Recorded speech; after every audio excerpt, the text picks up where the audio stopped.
Just when I thought I was being framed, I realized something worse. The real killer had been protecting me for 10 years. I didn't hear the gunshot.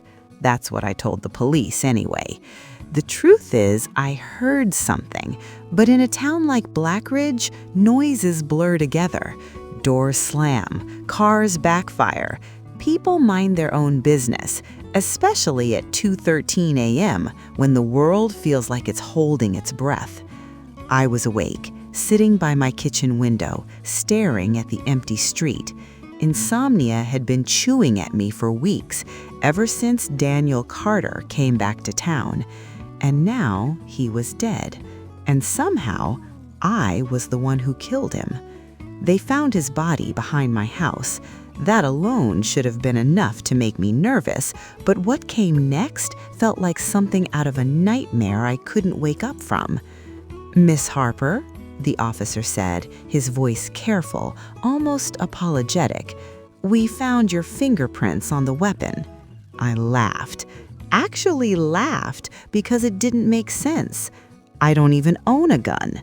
But they showed it to me anyway, sealed in an evidence bag, a small black handgun, clean, cold, and unmistakably mine, according to them. My fingerprints wrapped around the grip like I'd held it yesterday, but I hadn't. I knew I hadn't. Blackridge isn't the kind of town where murders happen. It's the kind where secrets rot quietly under polished surfaces. Everyone knew everyone. Everyone pretended they didn't. Daniel Carter had left 10 years ago under a cloud of rumors, drugs, fights, something darker no one would say out loud. When he came back last month, people smiled politely and locked their doors tighter at night.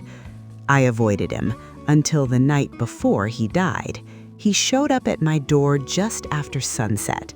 I remember the way the light hit his face, half shadow, half regret.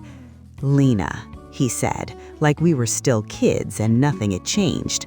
I almost didn't let him in. Almost. "What do you want, Daniel?" He hesitated, looked over his shoulder like someone might be watching. "I need your help." I should have slammed the door. Instead, I stepped aside.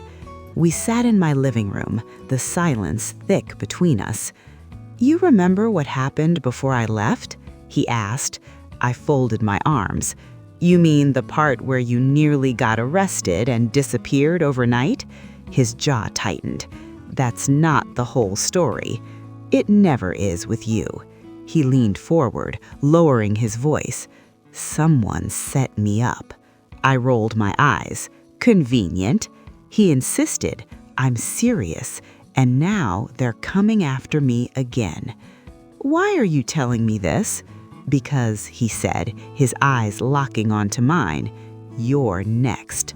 I should have called the police right then. Instead, I told him to leave, and he did. That was the last time I saw him alive. The interrogation room smelled like stale coffee and doubt. Detective Harris sat across from me, flipping through a file like he already knew the ending to this story. "You had a history with the victim. We went to school together. That's it. You argued the night before he died. He showed up uninvited, and yet you let him in." I clenched my fists. "That doesn't make me a killer." He slid a photo across the table. Daniel's body, face frozen in surprise, blood pooled beneath him like a shadow. He was shot at close range, execution style. I swallowed hard. Still didn't hear anything? I shook my head. Lie number 1. They released me that evening, not because they believed me, but because they didn't have enough. Yet. But Blackridge had already made up its mind. By the time I got home, the whispers had started. Neighbors watching from behind curtains, phones going silent when I walked into the diner. I was guilty. I just hadn't confessed yet. That night, I couldn't sleep, not because of fear, but because of something worse. A memory. It hit me like a lightning strike, sharp and undeniable. The gun. I had seen it before, not in my house, but in Daniel's hands, years ago, the night everything went wrong. Back then, we were stupid kids playing dangerous games. Daniel had gotten involved with people he shouldn't have, outsiders passing through town with too much money and not enough morals. I was there the night he panicked, the night someone got hurt, the night he ran, and I stayed. I grabbed my keys. If Daniel was telling the truth, if someone had set him up before, then they could have done it again, and this time they were using me. There was only one person in Blackridge who knew more than they let on: Sheriff Tom Caldwell. The station was quiet when I walked in, too quiet.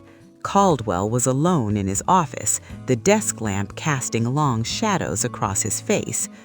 "Lena," he said, surprised but not alarmed, "you shouldn't be here. I need answers." He sighed, leaning back in his chair. "This isn't something you want to get involved in." "I already am," I snapped. "I'm being accused of murder." He studied me for a moment.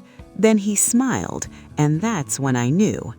"Daniel always was a problem," Caldwell said calmly. "Couldn't keep his mouth shut." My heart pounded. "What are you talking about?"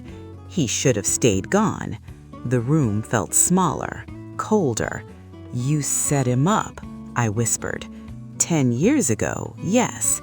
My stomach dropped. "Why?" "Because he saw something he shouldn't have, just like you." The memory came rushing back in full.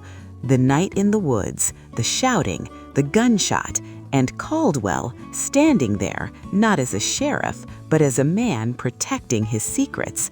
"You killed that man," I said. Caldwell shrugged. "He was bad for business." "And Daniel knew." "And now," he said, standing up slowly, "so do you." I took a step back. "You're framing me." He chuckled. "Framing implies you're innocent." "I am." "Not to the world," he said. "Your fingerprints are on the gun. You argued the night the victim died. Motive, opportunity, it's all very convincing." My mind raced. "You won't get away with this." He replied, "I already have, for 10 years. I turned to run, but I wasn't fast enough. When I woke up, it was dark, cold concrete beneath me, my hands tied. A familiar smell filled the air. Dirt. We were in the woods. Caldwell stood a few feet away, the gun in his hand. "My only mistake," he said, "was underestimating Daniel. I won't make that mistake twice." I forced myself to stay calm. "You don't have to do this." He smiled. "Actually, I do." He raised the gun, and that's when I saw it, a small red light blinking on his chest. "Drop the weapon!" The voice cut through the night like thunder. Caldwell froze, slowly turned. Detective Harris stepped out from the shadows, gun drawn. "You're done, Sheriff." Caldwell's expression twisted into something ugly.